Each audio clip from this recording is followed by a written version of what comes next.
Now, as gunshots echo across the wind-swept, snow-covered reaches of the wild Northwest, Quaker Puffed Wheat and Quaker Puffed Rice, the breakfast cereal shot from guns, present the challenge of the Yukon. It's Yukon King, swiftest and strongest lead dog of the Northwest, blazing the trail for Sergeant Preston of the Northwest Mounted Police in his relentless pursuit of lawbreakers. On King! On, you huskies! Gold discovered in the Yukon. A stampede to the Klondike in the wild race for riches. Back to the days of the gold rush. With Quaker Puffed Wheat and Quaker Puffed Rice, bringing you the adventures of Sergeant Preston and his wonder dog Yukon King as they meet the challenge of the Yukon.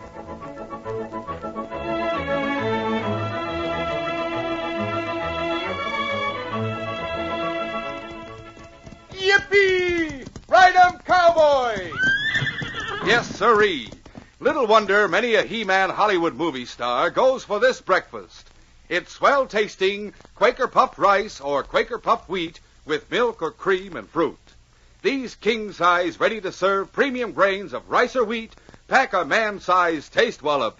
They're good for you. They're shot from guns. Yes, actually exploded up to 8 times normal size to make 'em crisp and tender as nuts in November. Tomorrow, sure, treat yourself swell. Enjoy this breakfast treat. Eat Quaker Puffed Rice or Quaker Puffed Wheat.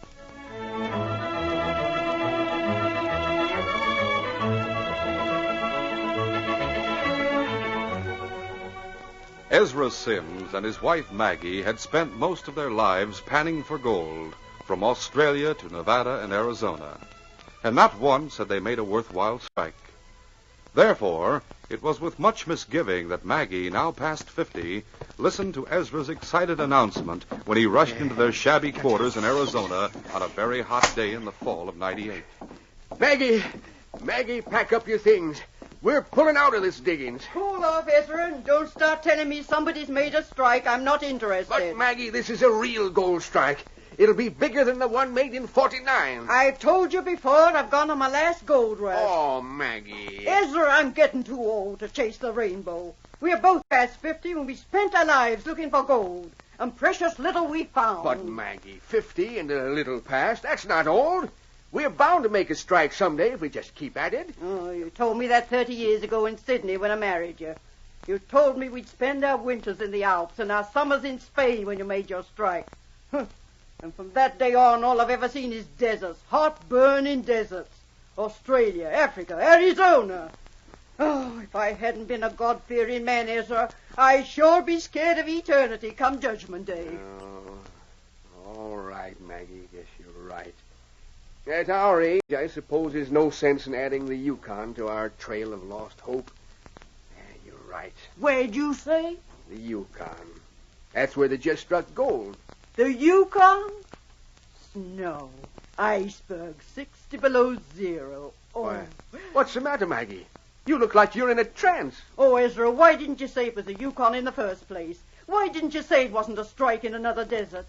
Another hot, burning desert. You mean you'd like snow and ice and 60 below? After 40 years of hot, burning deserts, the Yukon sounds like heaven to me. Ezra, we're going on that gold strike.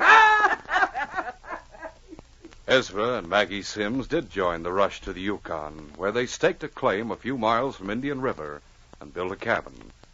In less than 6 months, they took out more gold than they had found in their lifetime search for the yellow metal. When they had carefully weighed and sacked an estimated $250,000, Ezra put his arm around his wife and kissed her. He had not forgotten the lavish promises he had made to her 30 years before, promises that had not been fulfilled. Maggie, I promised you anything you want. Diamonds, fine clothes, travel to far-off places.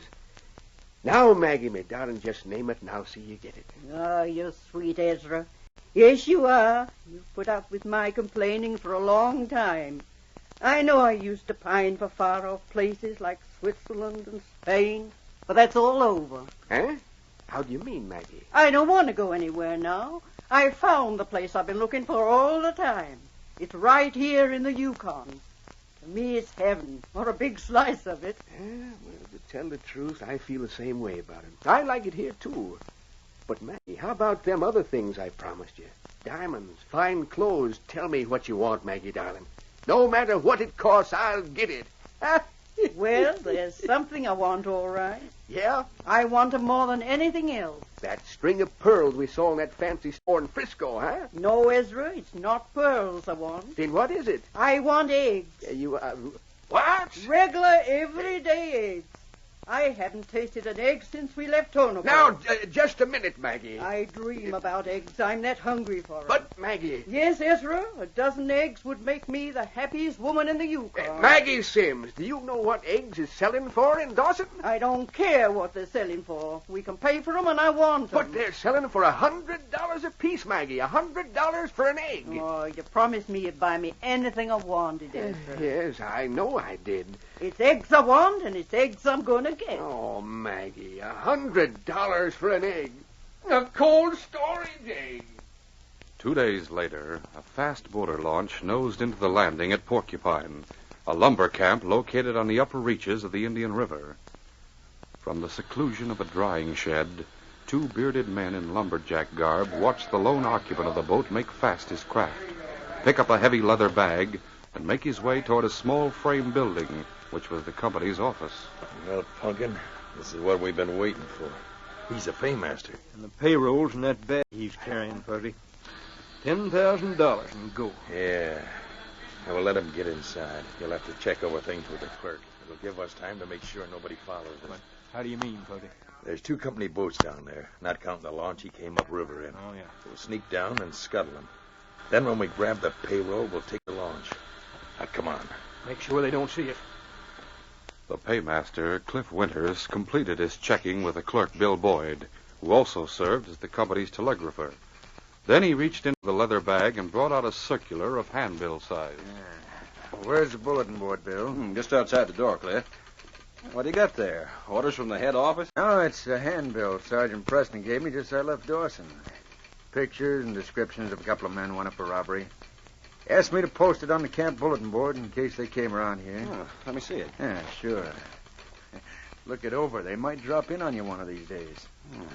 Wanted for robbery. Fuzzy Walters and Punkin Adams. Hey, Cliff, those guys are on our payroll. Oh. They were hired as lumberjacks less than a week ago. Bill, are you sure of that? Of course. Here's their pictures on the handbill. I couldn't be wrong. Yeah, where are they now? Let me take a look at the worksheet. Yeah, they're up at number 2 sawmill this very minute. It's about a mile back from the river. We better wire Preston right away for instructions. That handbill says they're dangerous. Okay, but we've got some tough lumberjacks, too. We can take them into custody. Let me get at that telegraph key. Won't take long to get to Preston.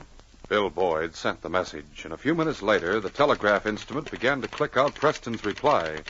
The telegrapher copied it on the back of the handbill. What's he say, Bill? Here it is. Read it. Take prisoners into custody. We'll start up river immediately. Take them off your hands. Congratulations. Signed, Preston. Sergeant NWMP. Now, Cliff, we'll lock up the office, and we'll pick up a couple of tough lumberjacks and go after that pair. Right. Got a gun, haven't you? Sure. How about you? I'll get it. It's here in the desk. I'll put the payroll in the safe. Let that bag alone, mister. Get your hands up, both of you. Hey. Get them up and keep them there. Keep them covered while I tie them up. Hey, go ahead. I'll watch them. It took Punkin but a few moments to bind the 2 company men with a line he had taken from one of the boats he and Fuzzy Walters had scuttled. As he finished, Fuzzy said, I'll pick up that bag and let's get out of here. Hey, where'd this come from? Yeah, what's the matter? Take a look at this. A law circular with our pictures. Now, you guys explain that. Where'd you get it? Oh, shut up, punk. They'd lie about it, and we ain't got time to bother with them. They'll telegraph Dawson. No, they won't. A wire parallels the river. When we get downstream a few miles, we'll cut the wire. That'll stop that. Yeah. Nobody will find them for a couple of hours at least. Now, pick up the bag and let's shove off. Right.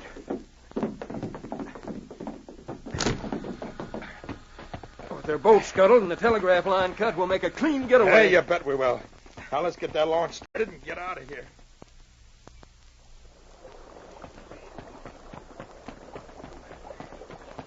All right, Punkin, get in the boat. Yeah.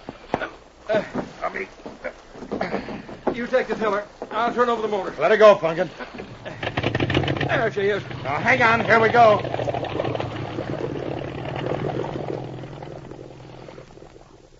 While Fuzzy Walters and Punkin Adams headed the paymaster's launch downstream, Sergeant Preston and his great dog, King, were boarding their own patrol boat moored at the landing in Dawson. All right, boys. Get out of the way now. That's The it. Mountie was about to start the motor when he heard a familiar voice calling his name. Hey, Huh? Sergeant Preston. Well, hello there, Ezra. Howdy, Sergeant. Hello, King, you old rascal. I didn't know you were in Dawson. Where's Maggie? Up on the claim, Sergeant. Are you going upriver? Yes, King and I are bound for the lumber camp at Porcupine, going after a couple of prisoners. Could you take me along as far as my getting off place? Why, certainly, Ezra. Glad to have you. Come aboard. Well, that's mighty nice. I'll sure feel a lot safer than if I went back for trails. Safer? Yep. I'm carrying a fortune. I don't want to get robbed before I get back to Maggie. I wondered why you were carrying a gun. I never saw you with one before. Nobody's going to get my fortune without a fight. No, sir. Not after I trudged all the way to Dawson to get it. People usually bring gold to Dawson, not take it away. This ain't gold, Sergeant. No? Nope. It's eggs. Cold storage eggs. Ezra, do you mean to say you've been buying eggs at Dawson prices? $100 an egg, and I've got a dozen of them. You must like eggs. Oh, no, not that much. But I do love Maggie, and she wanted them. I see. Well, Ezra, we'll get the motor started, and you can tell me all about it as we head upriver.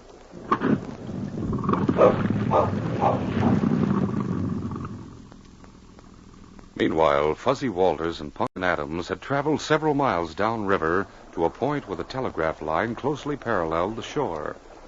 Fuzzy maneuvered the launch into the mud bank and waited while Punkin went ashore and cut the wires. A few moments later, he returned, confident that the last obstacle to their escape had been eliminated. Well, Fuzzy, that takes care of the telegraph line. They won't get a message through to Dawson today. No, they won't, eh? Come here and look at this. What's the matter? We didn't see what was on the back of this handbill. Read it. Take prisoners in custody. We'll start upriver immediately to take them off your hand. Congratulations. Preston! Holy smoke. That means the paymaster and the clerk had already spotted us and wired Preston and Dawson. He's probably heading upriver right now. Yeah, you bet he is. It's a lucky thing I took another look at that handbill. We wouldn't be expecting to run into him, but he'd be laying for us. What do we do, Fuzzy? Sink this launch right here, where it'll never be found. Then we'll take the money and head east into the hills. We'll continue our story in just a moment.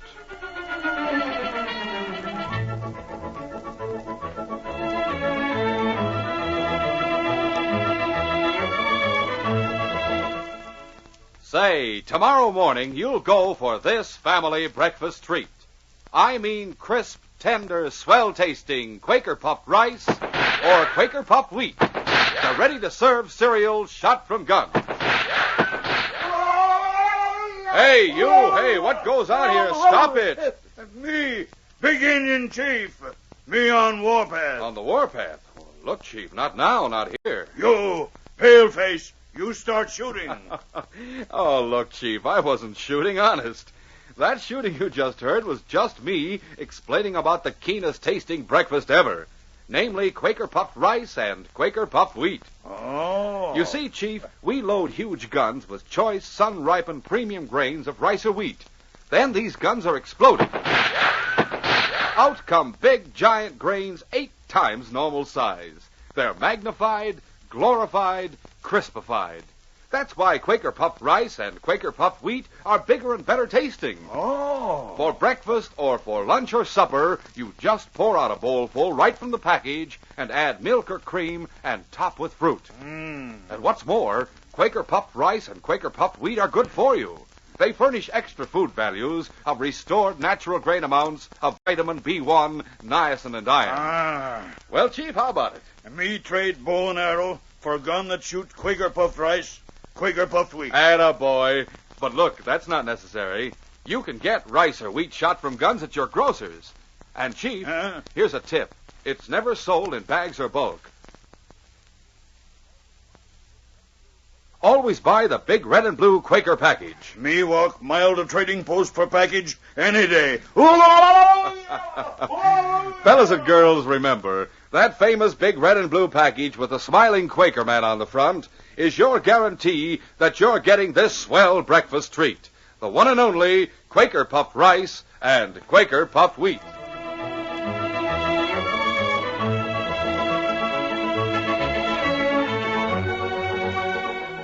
And now to continue our story.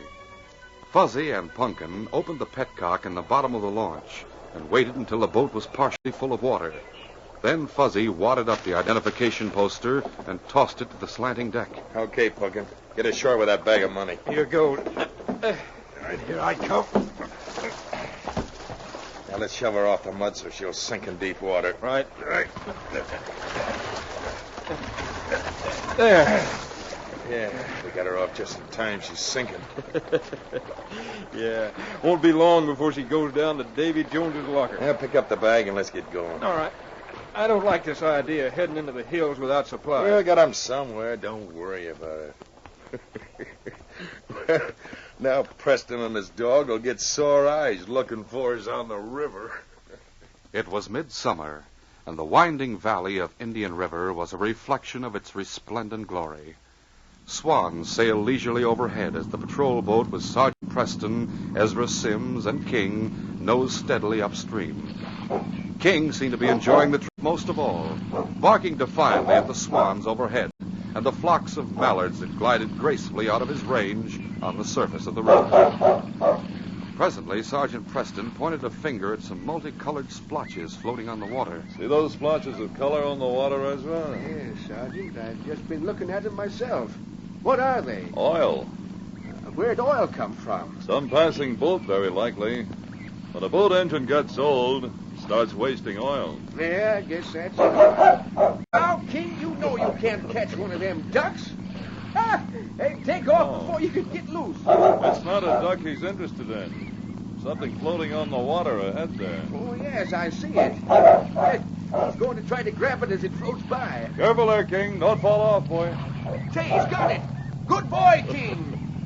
Having retrieved the bit of flotsam, King turned proudly toward his master to exhibit his prize. So you want me to see it, eh, fella? Very well, let's have it. Piece of wadded up paper, that's all it is. Hasn't been in the water long. Not very wet. What? I wonder where this came from. What's the matter? What is it? This stumps me, Ezra. It's a police poster describing the two prisoners I'm going upriver to get. Let's see. Here. I sent that poster to the lumber camp at Porcupine. Paymaster took it. How do you know it's the same one? They were only printed yesterday. It's the only one I sent out of town. Sergeant, there's something written here on the back. Huh? Let's see it. What?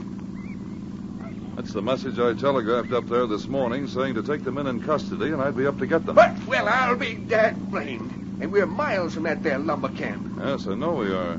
Can't understand it. Now, ain't that just my luck? How do you mean? Just when things start to get mystifying and exciting, I've got to get off. Oh, I forgot you're not going all the way with King and me. Wish I was. But if you'll pull in the shore where the bank slopes down yonder, I'll head cross country and get home to Maggie. Your cabin's about 7 miles from the river, isn't it, Ezra? Yeah, that's about it. I'll be home in time for Maggie to have her eggs for supper. Cold storage eggs worth 4 times their weight in gold. I hope she enjoys them. Well, she better. As the launch nosed into the muddy bank and the miner prepared to step ashore, King bounded ahead of him and began sniffing the ground. Take it easy, Ezra. Don't slip and break those eggs. You bet I'll be careful. Hey, Sergeant. Yes? See here in the mud, somebody's pushed in here with a boat today. Huh? Yes, you're right. There's the marks of the prow. And a lot of footprints in the mud, too. That's not all, Ezra. Look over there. Oil. Coming to the surface of the river. There's a boat sunk there. Well, I'll be dead blast. Now, what do you make of that, Sergeant? I don't know, Ezra. Completely bewildered by their rapid discoveries, both men looked at each other for an answer. For a moment, the sergeant's eyes turned toward the shore, as if he expected to see someone who might explain the strange set of circumstances. Presently, he pointed to a telegraph pole. Look over there, Ezra. I think I have the answer. What is it? I don't see nothing. The telegraph line's been cut. Well, I'll be doggone if it hasn't. Now, who in thunder'd scuttle a boat and cut the telegraph line? I think I can answer that. Where's the police poster King got out of the river? Oh, it's right there on the deck behind you. Oh, yes, I see it. Take this line and make the launch fast, will you? Yep, sure. I'll fix it. That'll do her.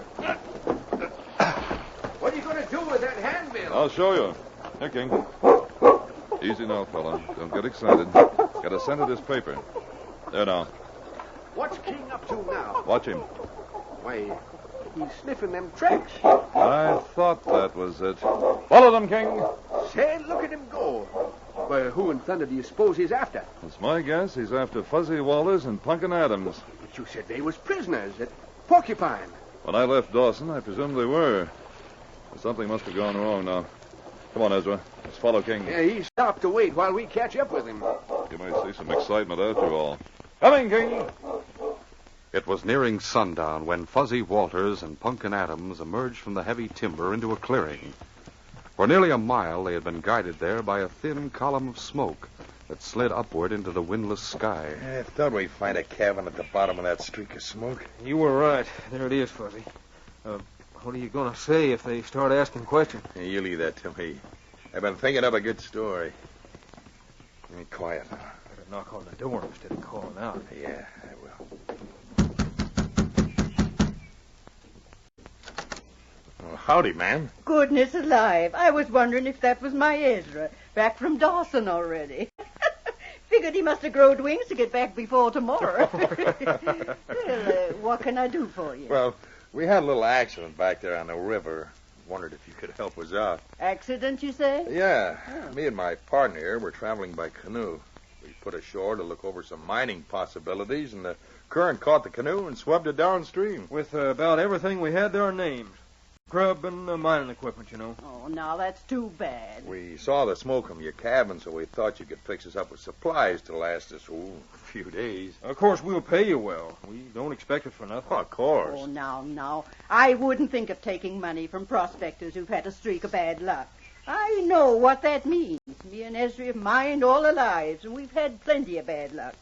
Now, you just come right in here. Make yourselves at home. Well, that's mighty nice of you, ma'am. I was just getting supper ready, and I reckon there's plenty for all three of us. It sure smells good, ma'am. And after supper, I'll pack your bag with supplies to last a week. We have ample for ourselves. Sit down, won't you? Oh, thank you, ma'am. I'm sure tired. Must be all of 10 miles from the river to here. It's 7, but carrying a big bag like the one you've got makes it seem long. Yes, it sure does. Will you just rest your feet while I go in the kitchen and put 2 more plates on the table? And I'll warm up some more victuals so there'll be plenty to go around. Hey, Punkin, Yeah, Fuzzy? you see what I see here on this table? Let's see. Gold. Raw gold. Someone's been weighing it up. They must have plenty to scatter it around like this. You ain't lying. What do we do, Fuzzy? Grab the old lady, tie her up, and then search the shack. And it's my guess we'll find it right over there. You mean them loose stones in the fireplace? Yeah, I saw them when I first came in. Now get a sheet off that bed in the corner, rip it, and use it to tie up the old gal. Yeah.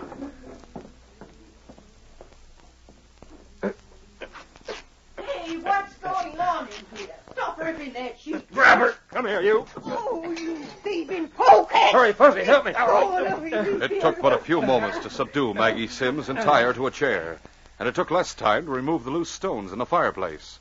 Behind them, Fuzzy and Punkin found 2 sacks of gold dust and nuggets.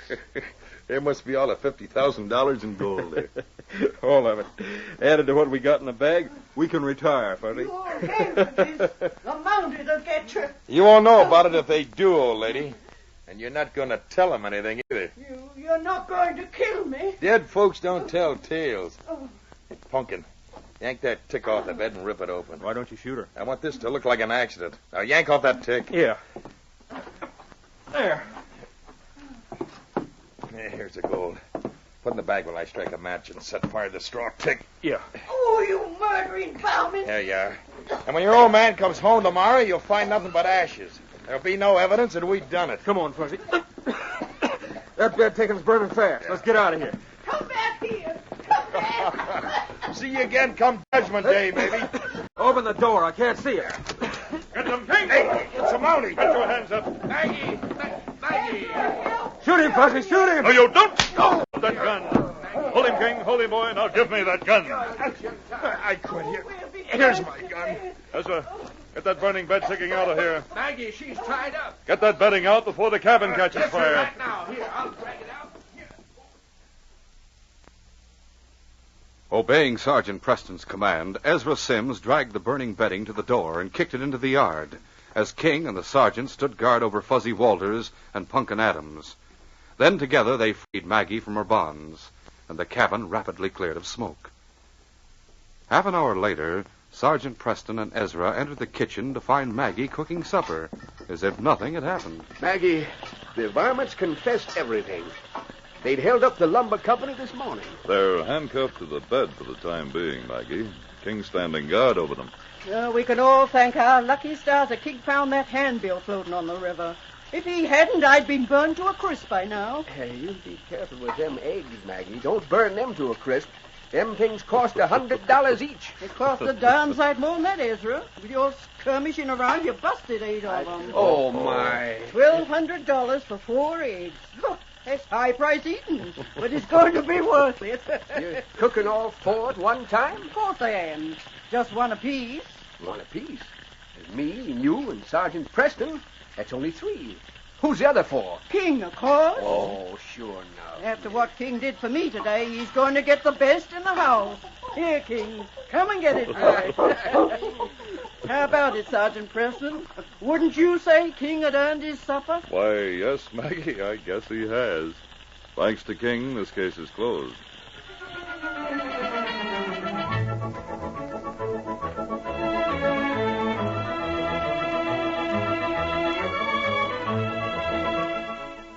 In just a moment, Sergeant Preston will give you a preview of Friday's adventure. Say, if you can't make up your mind which you like best, Quaker puffed wheat or Quaker puffed rice, here's what you do. Don't miss out on either kind of these delicious, ready-to-serve cereals. Always keep a supply of both kinds on hand. Eat Quaker puffed wheat one time, Quaker puffed rice the next. Wheat or rice shot from guns is never sold in bags or bulk. Be sure to look at the big red and blue Quaker package.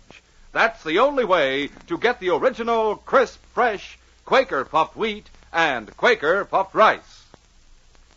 These radio dramas, a feature of the Challenge of the Yukon Incorporated, are created and produced by George W. Trendle, directed by Fred Flowerday, and supervised by Charles D. Livingston. The part of Sergeant Preston is played by Paul Sutton. They are brought to you every Monday, Wednesday, and Friday at this same time by Quaker puffed wheat and Quaker puffed rice, the breakfast cereal shot from guns. Listen Friday when Sergeant Preston and Yukon King meet the challenge of the Yukon in the case of the killer.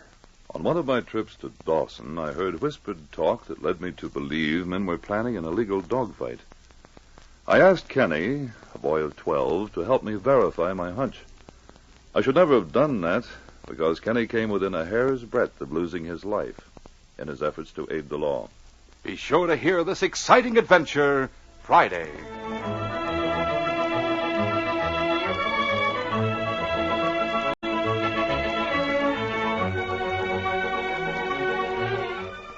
For a delicious hot breakfast, eat Quaker Oats.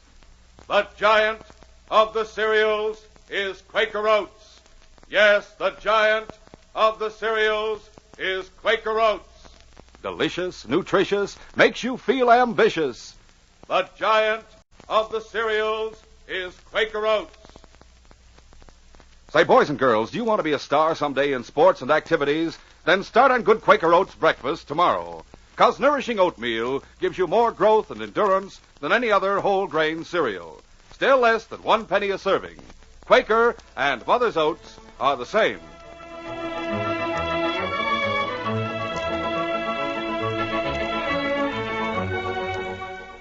This is J. Michael wishing you goodbye, good luck, and good health from Quaker puffed wheat and Quaker puffed rice. So long.